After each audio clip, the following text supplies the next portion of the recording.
All right. I'm ready. Whenever everybody else is, I'm going to top myself off with water. We're live, so. We're live, so. It's kind of weird that you Good did day, Internet! Good day, Internet. What it do, Internet? I find it Hello, interesting Internet. that Sarah gave a preemptive apology. Or sort of. It's like, I didn't look. Or not an apology, excuse. Or denial. And Substack, folks, we are going to be talking about you. Your ears are burning. Burning. Mm-hmm. Oh, Maybe your eyes, too. Burning for you. Whoa, Blue Oyster Lynn. Yeah. Hey, by the way, I'm kind of excited for the snowstorm because of course I got a snowblower and I'm getting a lot of use out of it for sure. Yeah. You want to make that a good investment, don't you? Yes. I'm I not was like, looking forward to the snow or the ice. Yeah. Are you getting ice down in Atlanta, too? Yeah, we're in the catastrophic Yeah. ice range. I bought like a couple of I was telling before we got on, I bought like a couple of home power stations. Like it has like what is it, solar panels. So once it, I guess, goes down, because if the power's out, you can't recharge it. So you have to hook it to a solar panel to turn it back on or reboost it. So how much snow are you expecting, Nica? So we're not really, it's the North Georgia that's expecting the snow. We're expecting the ice. And that's where the issue is because down power lines. In my neighborhood, we don't have power lines, but on they're on the street outside of the neighborhood. So it's like, you got to go past them eventually. Is that a common annual weather thing for that area? Not for so we Atlanta. have it every 3 years we get like a snow or ice event. Ice-ageddon. Yeah, so we had Snowmageddon 2016. Oh, maybe remember that. almost 10 Yeah. years. And like people were stranded on the street and on the interstate. They were sleeping in like restaurants, and just like people were kind of like making friends because they were all trying to hike from the interstate off. So it was like a whole big thing. It was like not great. Yeah, What's up the- here what's in the Ohio, lowest? Oh. we're like we're used to this, Rob, aren't we? Yeah, it's what's interesting about this is that it's so much of the country that's going through it. But this is just mid to the end of January for Ohio. There's nothing special going on here. I assume Ohio, they build homes with the frost line and they bury the plumbing, so you don't have to worry about frozen It pipes. depends on where you're But at. how low what's the lowest temperature that you're expecting, Nica? Like in the So 20s? during this weekend, it's mostly during the weekend. So during the weekend, it's like in the 20s and 30s. But next week, it's supposed to be like single digits. So after we get over, the actual storm part of it, whatever, if there's any water residue left over, they're predicting as low as 0 in some parts of Metro Atlanta. We're getting in the like teens. negative 23 up here. Yeah. Oh dear. Which that is cold for Ohio. Fahrenheit. But we have probably have what? Negative. Negative 10 for 6, 7, 8 days. Out of the year. So it's That's not horrible for you guys. It's not no for us. And I think in the do you North guys Georgia have to mountains, leave that's going to be negative. your faucets like dripping just to make sure the water It depends. It depends on the house. Older houses, I would Older say. houses, yes. Yeah, if your pipes aren't insulated, then you Yeah, need to. older house. That happened to us. We had at our old house. We had pipes burst. Not fun. And whenever it gets like below freezing significantly, I'm turning on all of the faucets. I'm like leaving all of the cabinets. I was like, the broken pipes are not going to get me. I've had enough like issues with 2-minute water warning. 2 minutes. that I was like, I'm not taking any Oh chances no, it's the at worst. all. Plumbing issues in the winter are the worst.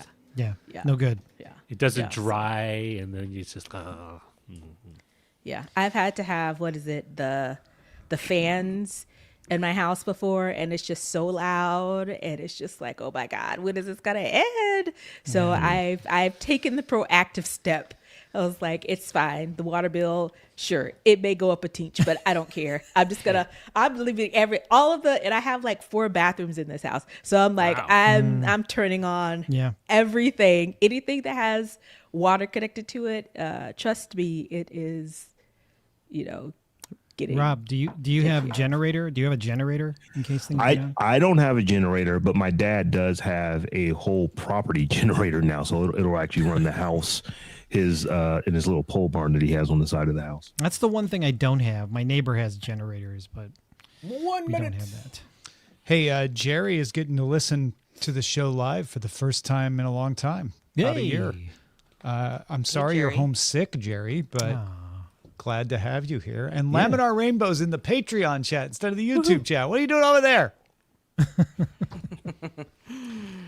Oh, being sick isn't fun, but sick day where you can just watch mid-afternoon Right, the sick part television. isn't fun. But Unless the you're balance- sleeping. But you're like, 30 seconds. oh, I'm yeah, one of the you weird know, people. Price I is find it annoying. Right, Days of Our Lives. You get bored a so quickly. good sick day. Prize One of my movie. favorite sick days as a teen was just watching MTV for like 8 hours. Or My that. parents were visiting my grandma, and I was And home that's what alone. That was shaped good. Tom to the man he is today. So I never wanted to be sick during school time, because for me it was like my grandmother was home. If you're sick, if you're too sick to go to school, you can't watch television. You need to be in They bed. want you in bed. Yeah, so it's like it sucks to be home sick. I'd rather just go to school and have fun. Have a good show, everybody.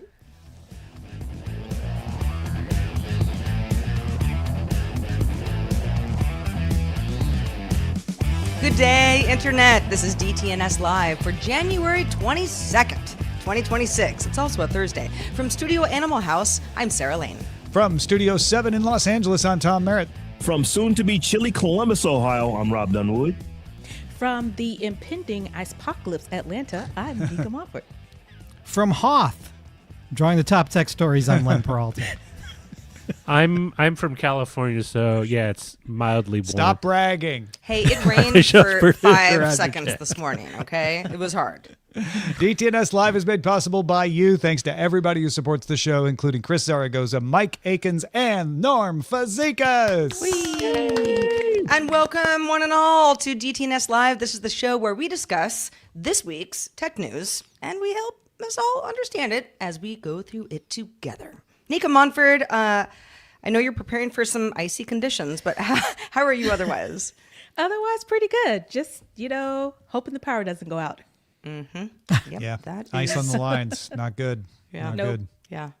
Without power, you don't have internet, and without internet, what do you have? Nothing. A book and a flashlight, I suppose. But my books are on my Lynn and iPad. Right. Lynn and I are smiling, and we do not wish any harm to anyone. So we hope that this goes over without a hitch for all of America. But Lynn and I are smiling because this is just Thursday for us. It's just- Or it's just going to be a Sunday, and you're just going to be sitting in the house and watching. Len's the snow come like down. It's actually itching fun. to use his new snowblower again. I am. I'm ready. I am ready, man. Monday night, it's gonna, get rid of. I guess we're expecting like 9 to 11 inches. So who knows? We'll see. Yeah, a friend of mine who lives in D.C. said some crazy number, like Yeah. 20 inches or something like that. Yep. He was like, My I have a sister said newborn 11 baby. to What do we 14, do? And I was so like, 11 to probably stay 14. indoors. Yeah. Well, if you are watching us live or listening, you can help name our episode. We have a lot of episode to get through, but head on over to dtns.showbot.tv if you have an idea for a title that sounds good, or you like what somebody else submitted. You can vote on those as well. At the end of the show, we're going to pick one of yours and shout you out. And a reminder, we have an extended show for our patrons. So when we say goodbye to everybody, if you're a patron, stick around because that's where the fun really starts. Now, let's kick it off with a few stories that caught our eye. Next Computer announced the Nex phone. It's an Android phone that can also boot into Linux or Windows 11.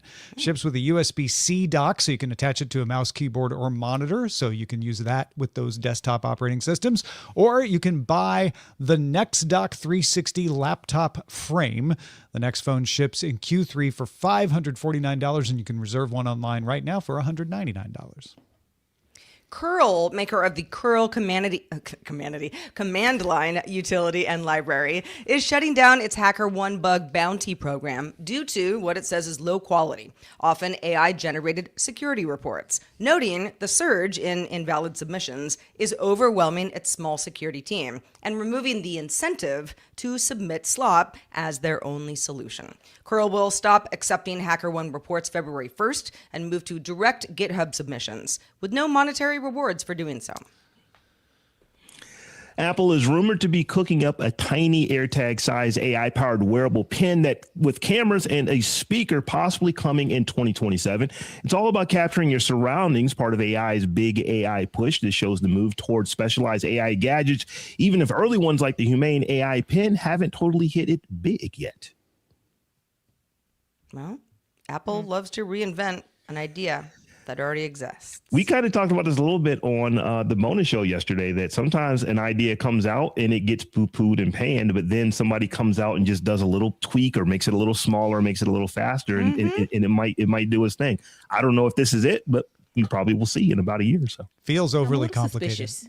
Speaker, 2 cameras, 3 mics, a button on an Apple device. Come on, what are you doing? This is a little suspicious. What's old is to new me. again. I'm not sure if I'm buying this one. Well, we have a lot more to get through, but those were 3 top stories that caught our eye this week. All right, let's talk about whether or not you find this next story to be interesting or it upsets you for some reason, because depending on who you are on the internet, I've read lots of takes. Substack is now a video platform. You might say, well, wasn't it already? People can post video on Substack. Yeah, it's going a step further. The company introduced a beta app for both the Apple TV and Google TV, letting subscribers watch creator videos and live streams on a television, wherever you might get one of those apps. Existing video posts from creators are already supported. Features like searching, supporting audio posts, previews for paid content. Maybe you're thinking about paying to a subscriber and you just want to see a little something before you do that. Upgrades, those are all planned for later. So this is a beta app. My first reaction was, hey, Patreon, I hope you're taking notes. Like I mentioned, there were some grumbles from certain Substack creators and even subscribers that this is veering yet farther away from what the company was founded on. And a lot of people feel that that's, long form text posts, or maybe not even long form, but text posts. But Substack is video, audio, text. It's been all those things for quite some time now. I guess my question to all of you, because DTNS uses a Substack, and a lot of you get our content that way. Do you feel like something like this affects the brand, either positively or negatively? And, is video back after there was a big old push just over 10 years ago for video? I remember working for a company that hired me specifically for this. And then long after I left, all the video team kind of dwindled away. But it seems like video is it's back in that renaissance of everyone saying, we got to do video, got to do video. I think this is a big story for 2 reasons. If you look at it just from the Substack standpoint, Substack is, whether you like Substack or you don't like Substack, it's absolutely killing it right now. And there are journalists that are moving there that we're talking about mainstream journalists that were on MSNBC or CNN or ABC or CBS that were getting literally, millions of people watching them on these shows during the week, and they're still getting millions of people watching their live streams on Substack, on YouTube, on Twitch, whatever the case is. So I think from that standpoint, it's a big deal. The other part of it too is that Earth has learned that people like watching the content they like to watch, which is why so many people watch YouTube on their television. And it only makes sense that if you do produce video, it behooves you to get that video into places where people like to watch it, on their televisions, in front of their, not in front of their couch, but from their couch, from their favorite chair, in the rooms that they feel comfortable in. So that part of it too is a big deal to me. And it just makes sense that Substack would do something like this. It sounds like, to me, it's one of those things where they're trying to keep people in the ecosystem. If someone has a Substack and they have all these subscribers and they're reading the content, they're enjoying the content. But then if they want to watch a video of, say, similar content, or even a video that person has done, they go over to YouTube. It sounds like to me this is a way to kind of keep people in the Substack, like I said, ecosystem or bubble, and keep them from going other places to engage or consume content. So it just seems like, to me, it's kind of weird, because I've always thought of Substack in the text, long form kind of way, and to have them, kind of pivot and go into the app platform for video is a little bit strange. But when I think about it, it makes perfect sense that was the logical next step.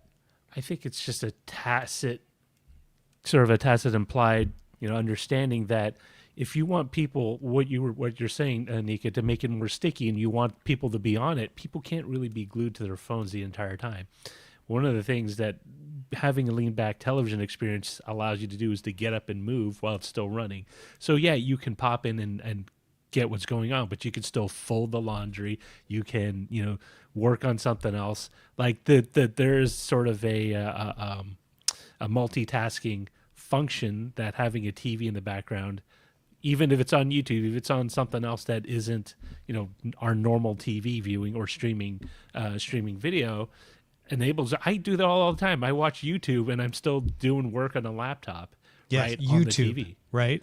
Yeah. That's what everybody's watching. Yeah. I don't think it's so much the video is back. It's that there was a big push to try to take video share away from YouTube that failed. Everybody gave up for a while. And now everybody's re-recognizing that YouTube is incredibly dominant in this space. And they're like, maybe we can actually take a share of that. It has too big of a share. We can probably claw back a little bit from it. Substack has been pushing its video for a while now. This is a logical next step. And you see Instagram doing this. You see TikTok doing this, saying everybody's watching on TV now. We should be there too.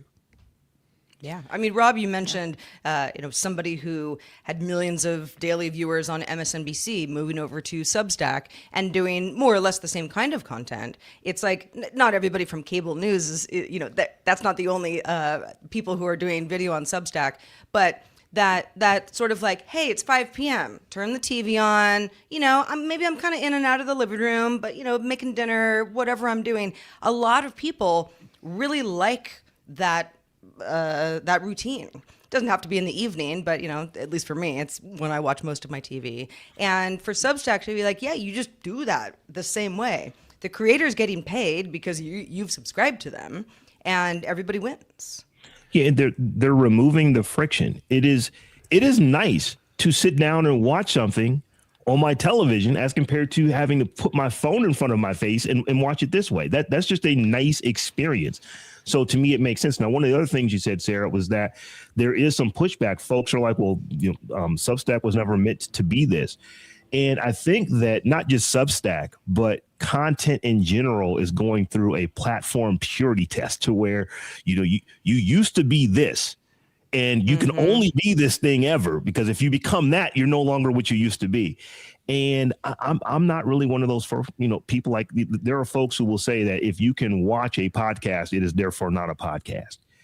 They're like, okay. If that's the sort you want to die on, okay. If people are watching it, I don't care. And I'm absolutely cool. It's like, here at Daily Tech News Show, we create shows that are audio only. And that is cool that there's an absolute audience for that. But just because we actually get on, in front of a camera and you can see your face doesn't change the content that we're bringing to you. It's just giving it to you. And, in more modalities, you're able to accept it. So I think that's the same thing that's happening here with Substack. Yes, when Substack started, it was guys from Kit or ConvertKit back when they left and started Substack, and it was a newsletter platform.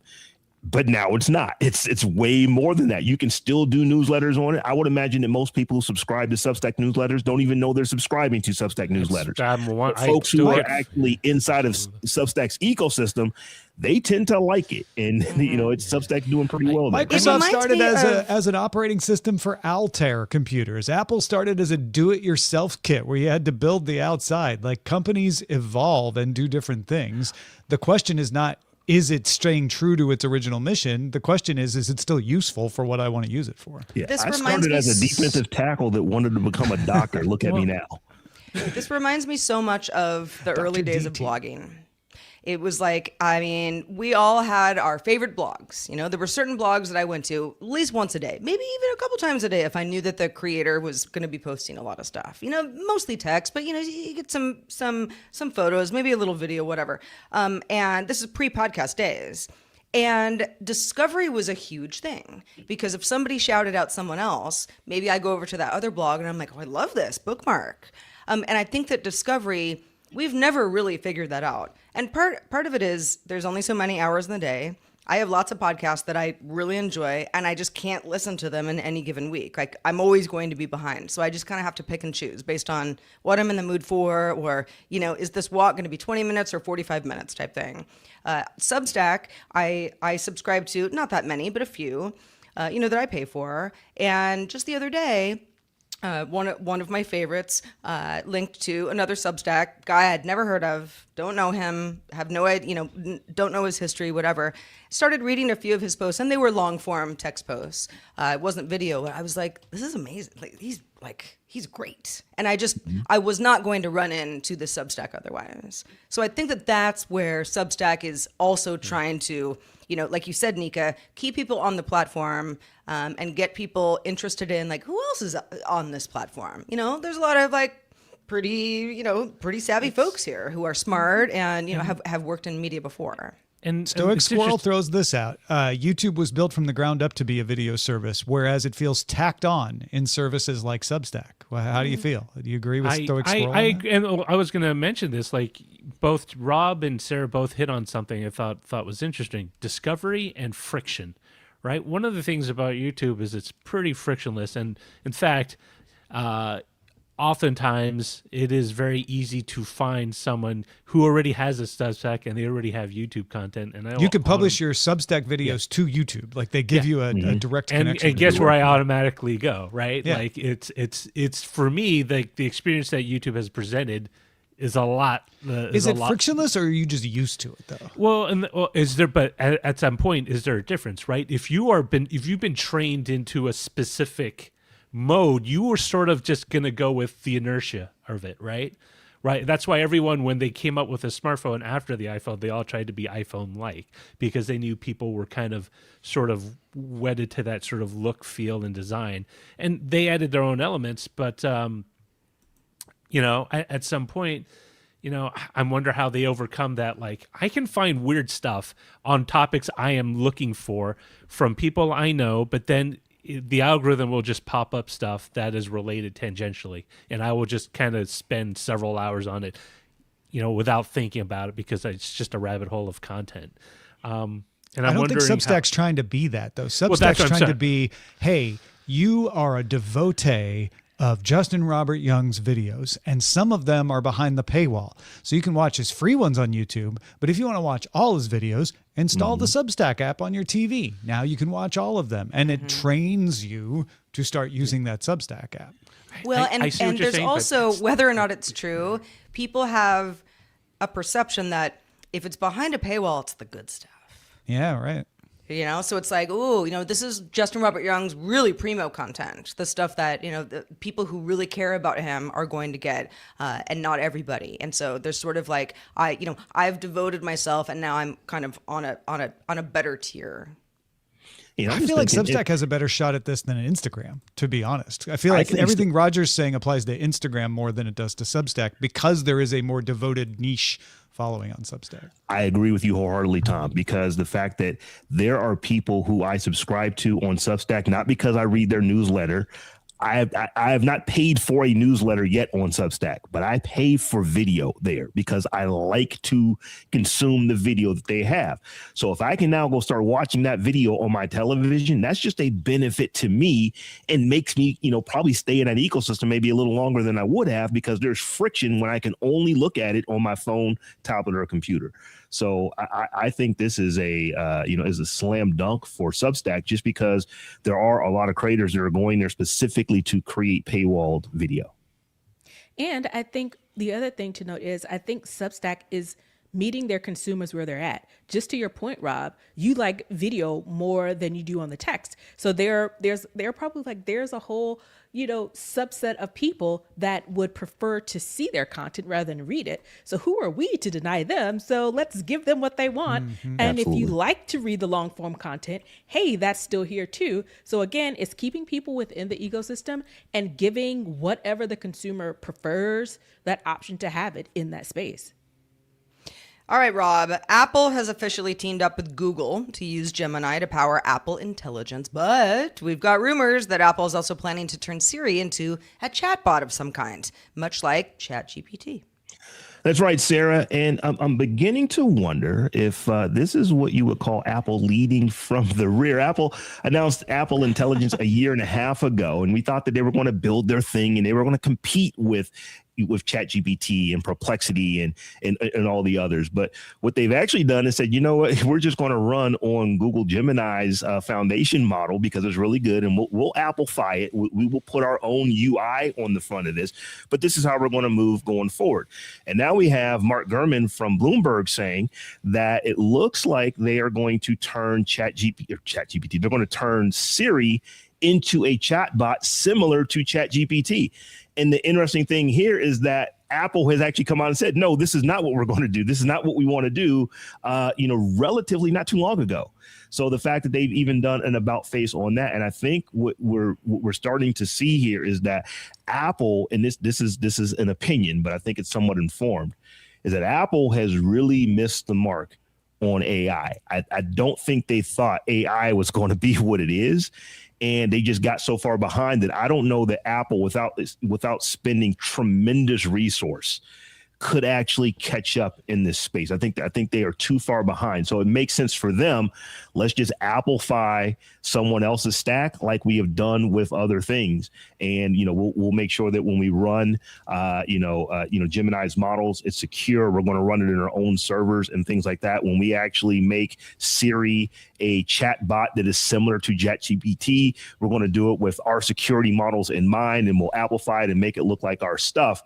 But Apple is, to me, they're doing more following than leading in the AI space. What say you? I don't know if I agree with you there for a couple of reasons, or at least there's a couple of different ways you can see it. Because first of all, Bloomberg also said that Apple's not going to make an app. So describing it as a chatbot, I think, is a little misleading. It sounds like what they're doing is saying we're actually going to use large language model style chatbot features in Siri. That's the way I would put it, is that Siri is going to get smarter and it's going to get more conversational, but they're still integrating it in the apps you're using rather than giving you a chatbot. So it's going to be somewhat different. And while I think you're right that they're behind, one of the reasons they're behind is because John Andrea was the head and wasn't making progress. And since Craig Federighi took it back over, now we're starting to see the progress. So I think it could still turn out exactly like you say, Rob, where it's like, they were too far behind. But these are the steps they would need to take in order to catch back up. I'm really curious, Nica, what you think of this, because I know you follow this real closely as well. I do. And I agree and disagree with Rob. I disagree on the chatbot of the chatbotification of it, but I do agree that they missed the mark on Apple Intelligence. What I personally think is going to happen, and that's one of my predictions that I had on our show, is I think what we're going to start to see is essentially a sunsetting of Apple Intelligence, not completely getting rid of it, but the way we know of Apple Intelligence now and what we see, I think that's going to be sunset. I think we're going to still have Apple Intelligence functionality in some of the features, but it's not going to be one of those things where it's kind of like in your face. What I've been calling it is Siri AI. I think what they're going to use, because they are using the foundational models, they are putting Gemini's foundational models on top of Apple's foundational models. And I think what they're going to do is leverage the functionality of Gemini, but also use it in a way that it is complementary to Siri. So think of what your chatbot does, but not so much in a text form or a chat form. I think it's going to be more conversational. I think it's just going to supercharge Siri. And I think what we'll see is going to be, oops, she heard me. Sorry. That's the danger. Things started lighting I'd up say all she's around too me smart, but because we're all saying she's not. So right. I mean, That's why I think they missed the mark on Apple Intelligence. I think everybody was in such a rush after ChatGPT came out to put their stamp to say, we have AI powered this, we have AI powered that. We're in competition. We're on the forefront. And I don't think it's just Apple. I think it's a lot of people who've done that, and they've missed the mark because they didn't take the time to understand how can this be leveraged to best benefit my business, to best benefit my users, and best benefit my current stack and my current usage. And I think what they are doing is finding a way to leverage that chatbot-like feature, that chatbot-like AI, but integrate it into Apple so that it is giving it the functionality that they weren't able to create themselves because they burnt a lot of time, they burnt a lot of money, and honestly, they burnt a lot of goodwill to devoted Apple users when they try to pivot and be something that they're not, that they're not even used to, that's not even in their whole kind of aesthetic. And I think they're coming back to that realization that, yeah, this is what we shouldn't have done. Let's right this ship and get it back to what we as Apple do. And So- how many Apple users really care who is driving the technology? We do. We're talking about it right now. But how many Apple users are like, well, Apple didn't build this natively? Most don't. They do most not care. They I just bought want an it to be iPhone and there. it does a thing, right? Yeah. That's Yeah. what Well, they care that's the about. same thing with search, right? It was, but what's interesting is I wonder how much, and Tom has always touched upon about this topic. AI is very broad, right? And what you're describing are for the most part LLM chatbots, and how much of that was Apple trying to figure exactly what they wanted their their AI objective. No, if you look to at do. Apple Research, they are developing a lot of different kinds of models. Yeah. It's a really good point. And so they could have been just like, missing the trees for the forest in a way, right? And so what really hooked people up with ChatGPT was the LLM. Like, oh, this is great. This is the future. But that's just one aspect of it. And I think a lot of people get carried away and get over invested in what they think is what they want, when really it's just, this is part of your meal, but this isn't the entire meal. And most people Right. just want to know it works, like Sarah Yeah. said. Yeah. Yeah. And They just want to be able to ChatGPT talk to their phone and say, change and a do a setting, thing. and it does it. Yeah. And I think ChatGPT was mainstream consumers' first introduction into AI.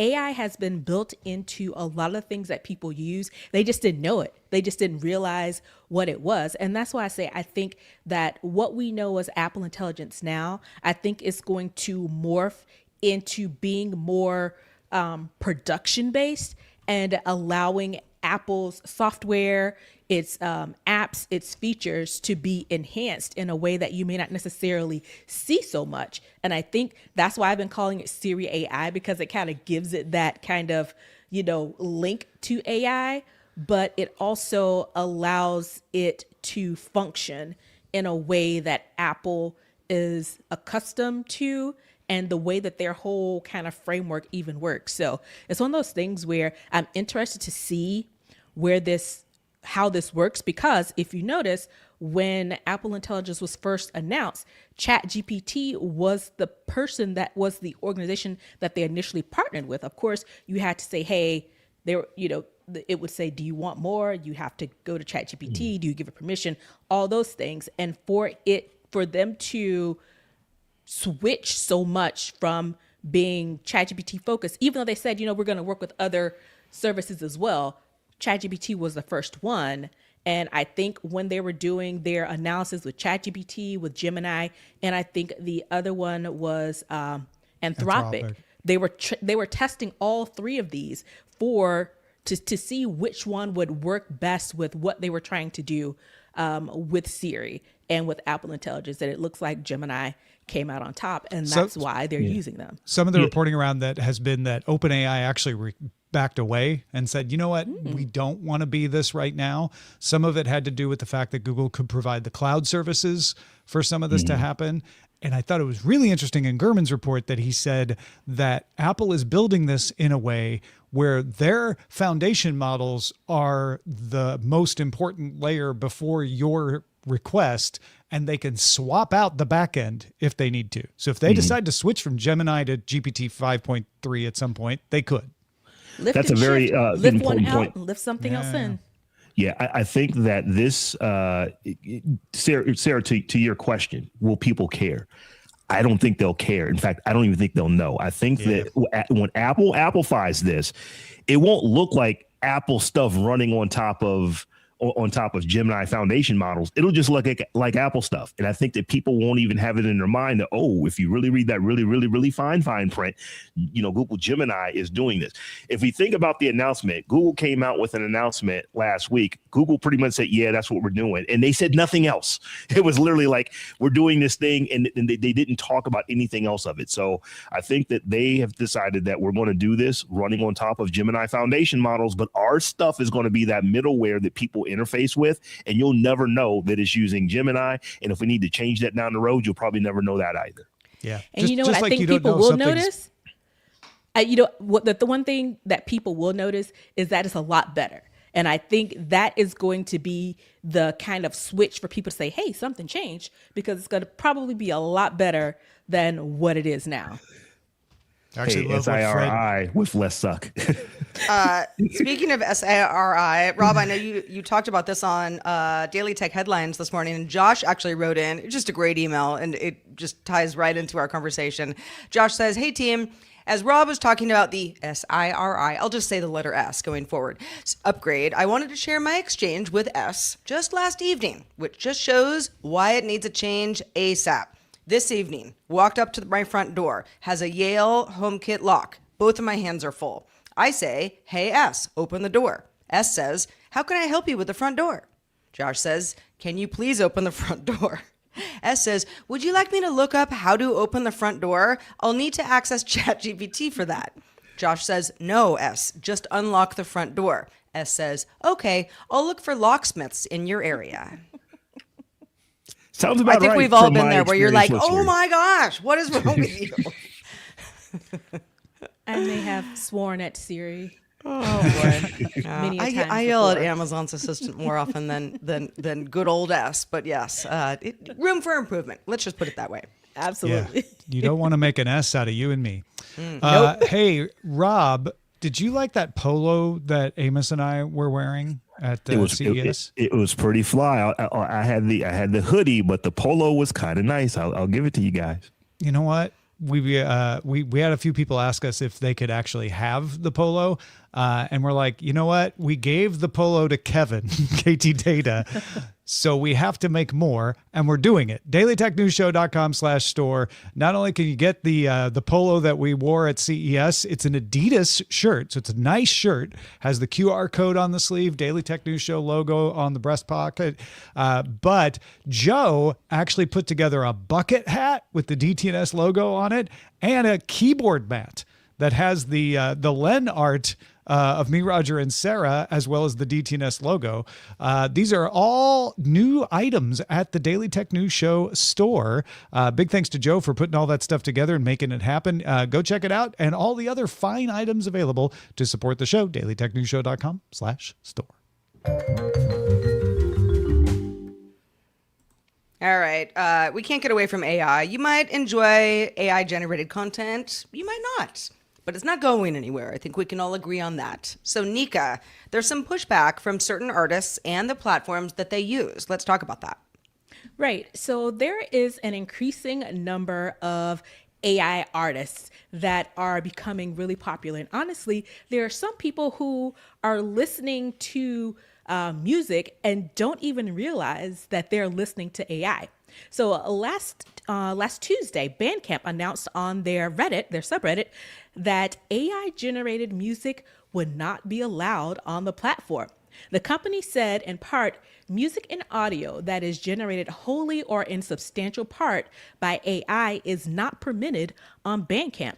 Additionally, the new policy also prohibits any use of AI tools to impersonate other artists or styles. So with Bandcamp seeming to kind of kick this off, I'm wondering if bigger platforms like a Spotify or an Apple Music are going to follow suit. So my question to you guys is, do you feel that AI bans on music sale platforms will become popular? And I do have to note one other thing, especially since we have Lynn on today, is, banning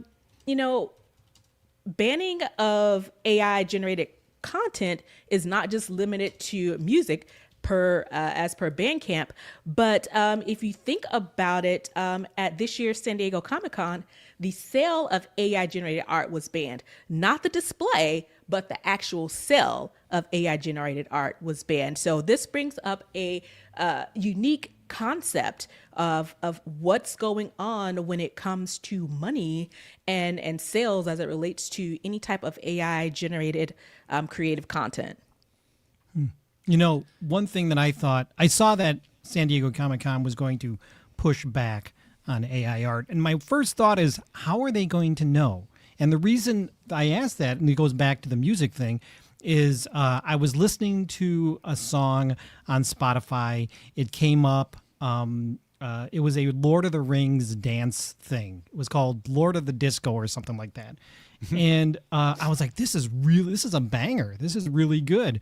And I saw the video. The video was obviously AI. But I was like, and it wasn't until my son said, hey, this is an AI song, that I was like, oh, really? I did not know that. So I guess my question is, how are we going to figure that out? What are the clues that they're going to be looking for, not only for the music, but also for the art? You ask Len's son. That's how. He's going to be the expert. Yeah. Have you guys heard that song? It's a 7-minute song called 7 minutes. Lord, yeah, it's like Lord of the Disco. It's excellent. Yeah, they do one for Star Wars too. It's and pretty Star great. Wars, yes. And it wasn't until I saw who did it. It's obviously it was Wicked AI is the name of the band, and it's like, okay, this was obviously generated through some sort of LLM or chat. I don't know how they did it, but it makes you kind of wonder how how are you going to know how do you figure that out? Like other than. On the prediction show that we did at the end of last year, one of my predictions for 2026 is that you're really going to start to see things like NFTs come back. You're going to hear blockchain a whole lot more. And the reason for that is that these technologies that exist that we kind of hate because of how they were used, a couple of years back, are really, really good at determining provenance. So I think what you're going to see is that when an actual artist puts something out, they're going to put an NFT on it. It's going to let you know that, hey, I'm a human and I created this. Right. And I would not be shocked if we even start to see a standard come out to where this is just how you prove that it was something that was created by a human being. Yeah. And I know for me, I heard some of these AI songs that'll take like a hip hop song from today and put it to like a 1950s blues, type of background music and lyric, and it sounds decent. But it's like, but that's not a human. And I don't particularly care for it. And I don't really want to listen to it. I'd rather if it was an actual artist that did a cover of it and went back and made that song, I'd be cool. So for me, when I am looking for art, when I'm looking for music, when I'm looking for things, I'm actually looking to see some type of proof that this was created by a human. And if it wasn't, I'm just not interested in it because there's too many good songs that people actually sang for me to have to bother with a song that was created and generated by a computer based off of what people actually sang. I'd rather have the real thing. But it's a banger. You can still and some enjoy people it. aren't gonna care, and some people aren't gonna honestly, care. Honestly, really, for me, it's contextual, right? In the same way that I don't care if I use a bunch of stencils and spray paint to spray paint "No parking here," right? Versus I want unique signage for my business, right? in both cases they affect me, but one is like, well, I just need to let people know they can't park here. If I just need elevator music and I don't want to pay a service, and there's a company that like, yeah, we'll generate a bunch of, there's a bunch of generative AI music you can use, and it's $5 flat fee. It's great. Now I can fill my elevator. I don't have to worry about it. If I want something that I'm going to sit down and enjoy and decompress after a long day, I'm probably going to seek out a human-generated, song or piece of work. But like, it's contextual, right? I eat fast food when I'm in a hurry, but if I'm hungry and I don't want to, have indigestion, I'll sit down and actually have a meal at a real restaurant. It's all I don't know, context, right? For example, if I am cranking on a show. Let's say I was running late this morning, preparing for DTNS Live. Do I want to put on music with lyrics? I don't, because that doesn't work with my brain. Some people can work that way. I cannot. So sometimes I want just something that's very ambient. Not saying that all AI music is that, but if it was, and it gets me in a zone, I don't have strong feelings about it one way or another. There are other times where I very purposely want to listen to something, and let's say it's, all my favorites in Apple Music. I'm going to be in the car for an hour type thing. And I don't want anything to be fed to me that I didn't specifically choose, and I don't know who the artist is type thing. But I think there's room for all of it. Clinton has a really good question. I think we should look at. Where do you draw the line? What if the human used AI tools to generate certain parts? Is that different than using a synthesizer? I don't really think it is. It's kind of weird, because I remember this being a bone of contention, believe it or not, back in the 80s when synths ran wild, and there were a bunch of new wave bands that relied heavily on synths that were pre-recorded. In other words, you could stick the synth in the loop and you didn't actually have to play. And people were very critical. Well, you're not a real artist. You're not using your physicality. Right, like there's no real drummer in your band. Yeah, exactly. All the drummers are going to go away. Well, yeah, this is just a machine. You're just managing a machine. You're not an artist. And so I think that there is this is the thing. There are elements in music that are generative, right? If you ever use any sort of music sequencer, a lot of times you're just using a lot of pre-made loops and you're dropping them in there. Now, granted, you are arranging them uniquely to your taste, but the drums, the sax or whatever you're using, those were all recorded by someone else, and you buy them for like $20 online, and you get like 100, and you're looping those. It is sort of collaborative, but because the machine is doing a little more, does it make it a little less artistic? I don't know. I think to me the base of it is the creation.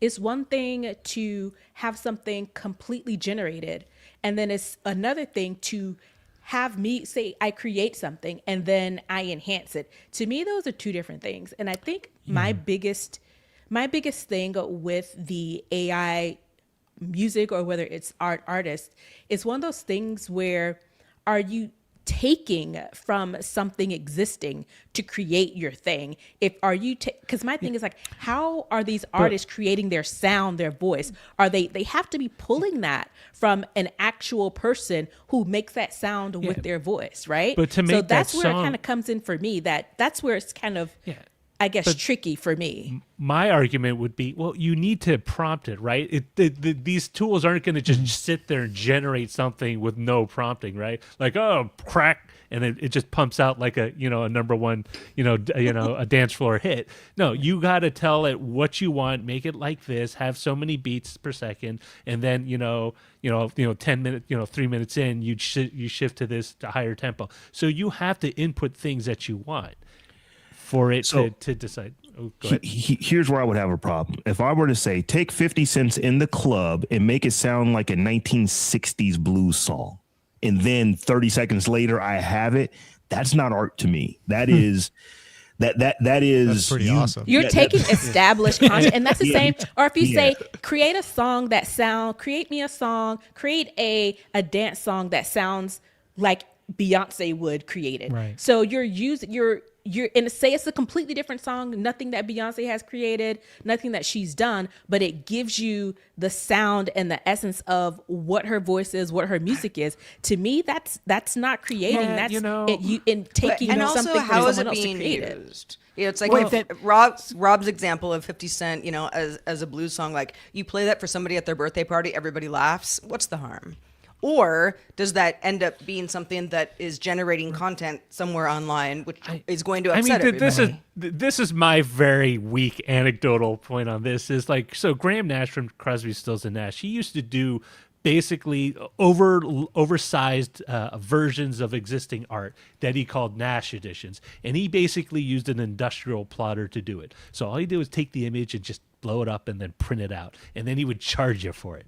And that, for some people, was still considered art. Granted, he had his little twist on it, but you were still just taking someone else's photograph, someone else's oil painting. Andy Warhol made a huge piece of art out of somebody else's label, the Campbell Soup label, right? Or everything is a remix, right? Yeah. I mean, that whole thought process. Also, I think we get too worked up to your example, Nica. The way you said it sounds bad, but how good are we at actually replicating Beyonce? Right? We can make something that sounds a lot like Beyonce, and we'll at this point go like, wow, it's impressive how close it is. But then once we get used to it, we start to go like, well, it's clearly not. Right? Like, because Beyonce keeps evolving and keeps doing new things. Right. So I don't know that it will ever really threaten her. Maybe it will, maybe I'm wrong. But I look at it and I'm like, if I try to make a song that sounds like Beyonce, it'll sound like a pale imitation of Beyonce. And there are qualities to the human touch that will always be unique. I know for back 10 years ago, there was a movement going on where people were doing ultra realistic charcoal drawings that looked like photorealistic. They looked like someone took a photograph. But the fact that someone did it by hand made it so much more interesting and actually more valuable. And there's a Vietnamese YouTuber that was doing it constantly for about 6 years, where he would just do the art by hand of a pre-existing photo or something, and you would just be awestruck. And it's like, wow, that was done by a person and not by a camera. I mean, there's an element of that, I think, that will eventually rise up. I created a song for Len while we were talking. Did you really? It's called What's Real, What's a Dream. Would you like to hear it? I would love to hear it.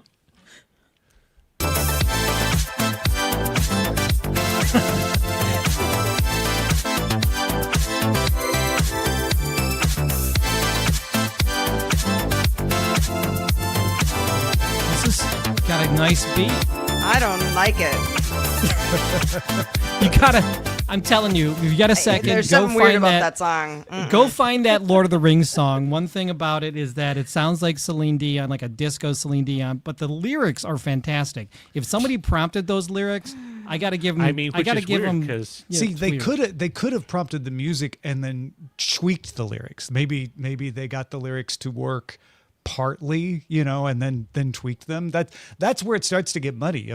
Because our friend of the show, Andrew Heaton, makes musicals now using these tools, but he writes most of the lyrics, right? And he tweaks the songs to fit the exact style that he wants. So he's doing creative control. And his argument is, I would never take the time to pay people to make a musical. I just wouldn't be able to do that. I don't have the resources, but this lets me actually create something that is my creation, right? But it allows me to do it in a way that I couldn't do it before. All right, so Tom, we're going to try something a little different on the show today. As everybody who is a part of the DTNS listenership and viewership knows, we do a lot of content throughout the week, and we might talk about something on one show, and we want to revisit it in a different format on something like DTNS Live. So, what do you have for us today? Yeah, I thought we'd try an exercise of figuring out what we think the top tech story of the week is. Could be something we talked about today, but it doesn't have to be. And just see if we can come to a consensus of like, all right, if I say, Rob, what was the top tech story this week? What would you say?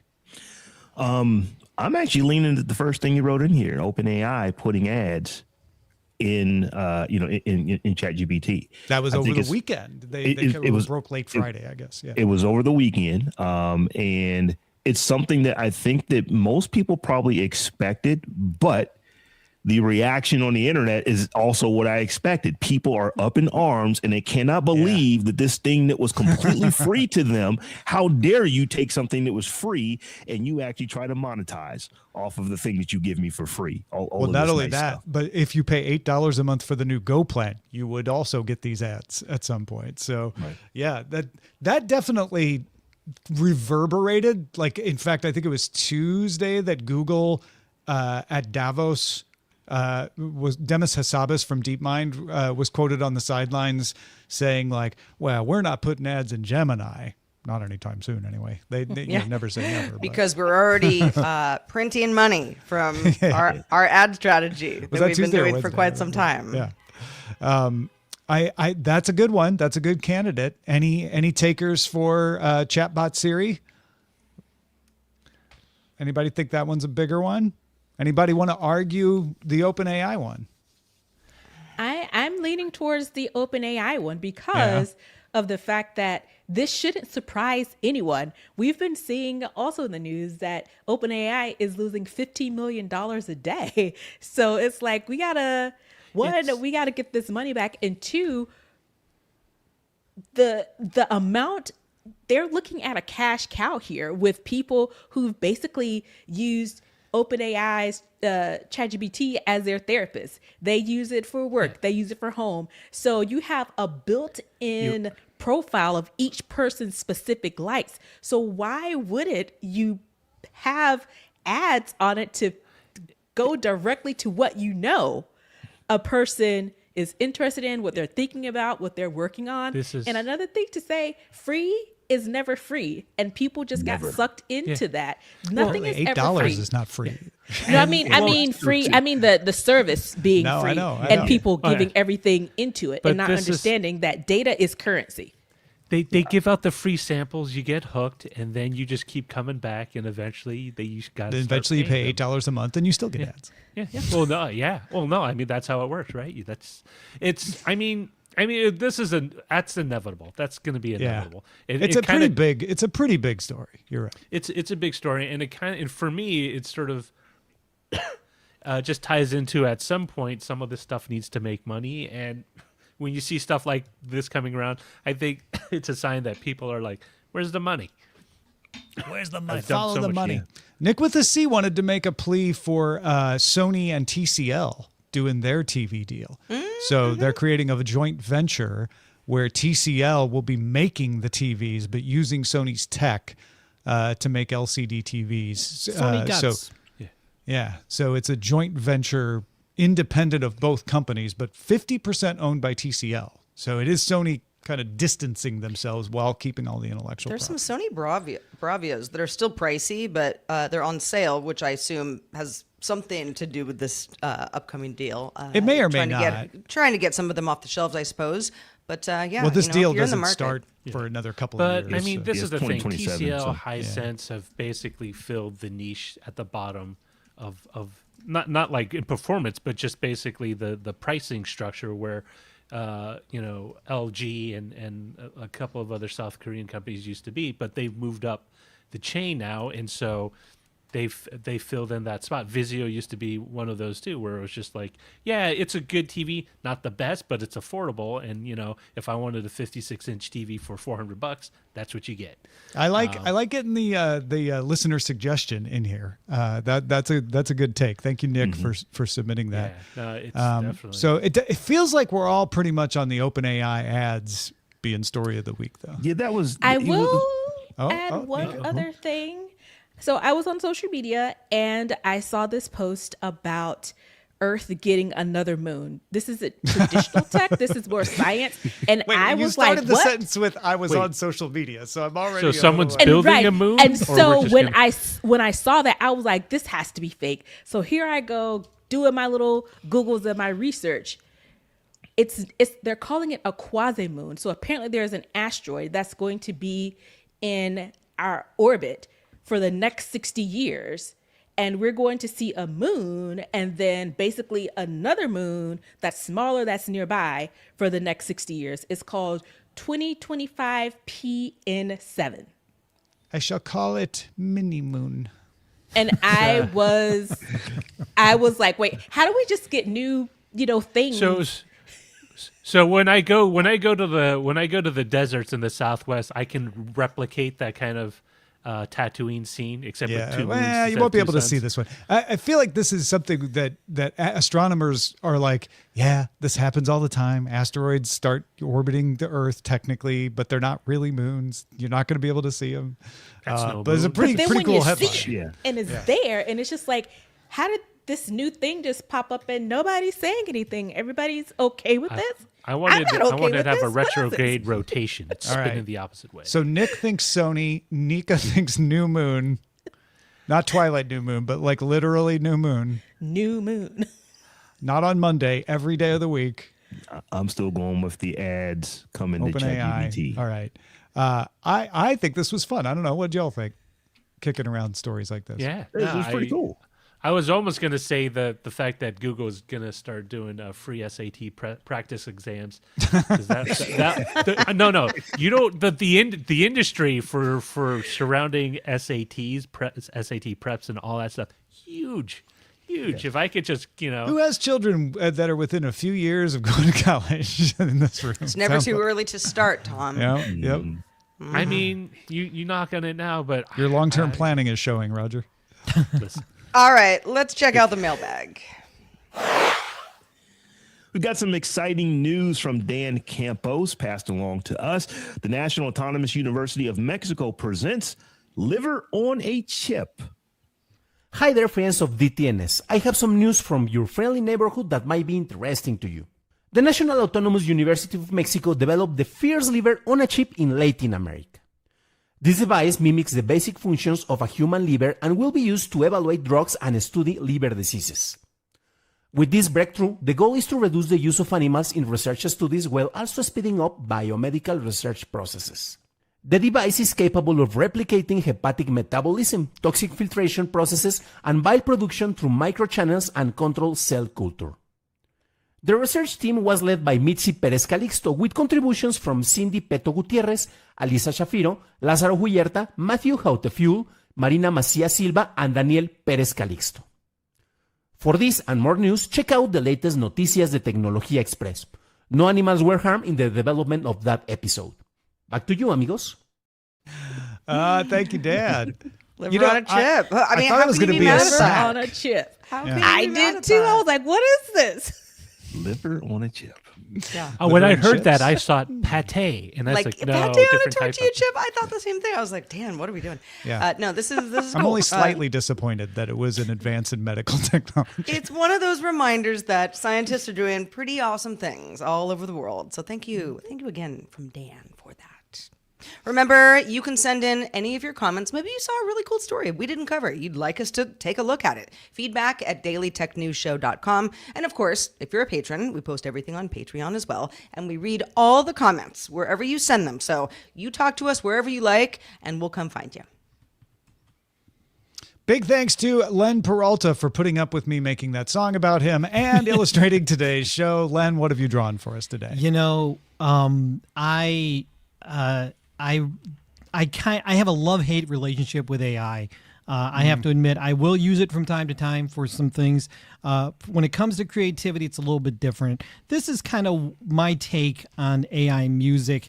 These clankers, right?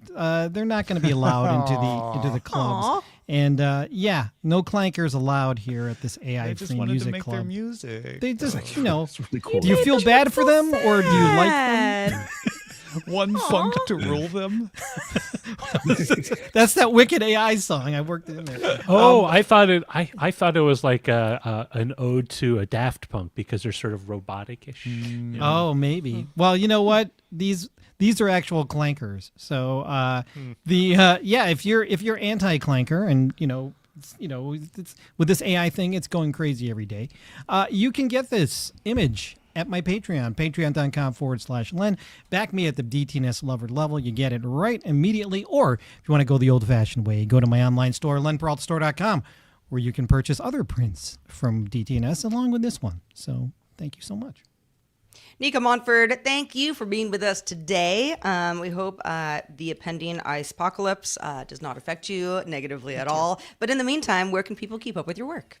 You can find me at Tech Savvy Diva on all the social media outlets. You can also find out what I'm working on at techsavvydiva.com. And also definitely check out snobblewest.com. That is a podcast that I co-host with Terrence Gaines, where we talk all things Apple and then some. Folks, you have been submitting titles over at DTNS.showbot.tv, and we've got some pretty good ones for you. Let's jump into them and see what we're working with today. So let's see. Right off the top here, Batfink 2001 submits this one time on Bandcamp. Not even anymore. Not even one time on Bandcamp. I wonder right. who's like, I don't get the reference. We all do. You have to be a certain age, I suppose. Yeah, you got to be a certain Anyone age, under 30 maybe won't get that reference. Yeah. probably under 40. So here's another one here. JPEG 84, the content purity test. Okay. You guys think about that one? I like Zoe's Rogers elevator strategy. That's a good one. That's a good one. Johnny Zoe Appleseed come lately. That's a good one as well. Zoe also comes with, do Apple users care? At all. About Sometimes, anything. Depends. and other times, no. They're just a careless group Yeah. of whisperers. Stealth Dave has a good one, but it's AI banger. It's a banger. AI bang. Yeah. Sarah, what did we decide to go with today? Oh, it was a tough one. Lots of jokes in chat today and submissions. But C-Spawn's AI music in the new order got our That's a good pick. one. That's a good So one. thanks to everybody for submitting. That was fun. Big thanks to everybody who supports us in all the ways. Twitch, YouTube. You can do super chats on YouTube. You can do call outs on Twitch. You can give us a raise on Patreon. You can back us on Patreon. A few Twitch call outs to give. Morbius65 is back at tier 1 for the 15th month. Thanks to Chaz Basden for subscribing for 61 months. Also, big thanks to all the bits from Paley Glendale and PC Milesy and Morbius, Pack NW Fallstar. Resubscribe from Charlie in Columbus for the 74th month. Nice streak there. Howard Yermish back at tier 1 for the 24th month. Faking Nose Grob, 59 months with us. Churros y Palomitas, Stan Campos, resubscribing for the 38th month. Thanks, man. Good to see you as well. Thanks, everybody, for supporting us in all the ways, including patreon.com/DTNS. And just a reminder, you can watch us live. We do it every Thursday at 4 p.m. Eastern, which is 2100 UTC. You can find out more at dailytechnewsshow.com/live. Of course, we do Daily Tech Headlines every weekday with a weekend edition as well, and Daily Tech News Show all week. Plus, we've got weekly Live With It episodes. We've got hangouts throughout the week, and we have some bonus content. As long as you're paying attention, you won't miss a thing. We'll see you next Thursday.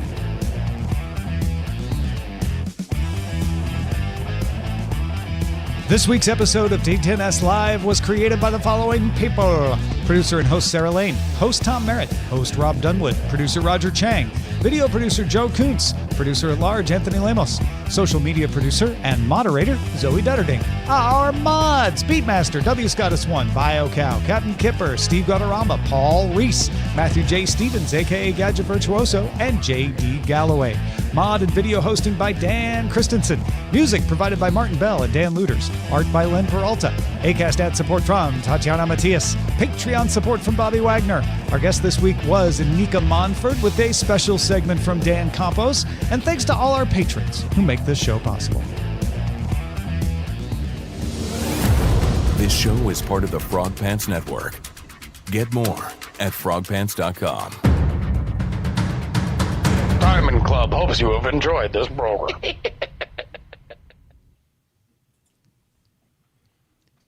Patrons, stick around.